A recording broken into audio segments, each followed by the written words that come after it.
Lamont, I was going to ask you, top priority for Verizon this year. What's the Yeah, focus? yeah. I mean, outside of the main thing, as you guys are well aware, with us making sure that we deliver 5G, the best 5G network and edge computing services, it's how do we help support the federal government with the transformation that they need to do to make sure that they have all this technology could be leveraged and used on their network, but leveraged also too in a secure manner, and also doing this within speed. Because one of the things besides trying to get the technology and making sure that the federal government can transform all the network services that they're looking for so they can get to these things like we were talking about a little bit earlier, with making sure each one of the operators, each one of the folks that are in the field have the right devices and things to be able to do their job on a day-to-day basis.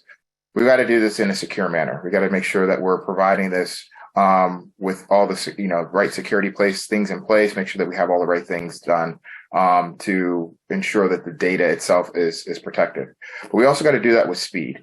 And there's that tricky balance, and this is one of the things we're going to make sure that we're working on with our partners, both on the vendor side and on the federal side, of how do we do this with speed, but also with security in mind.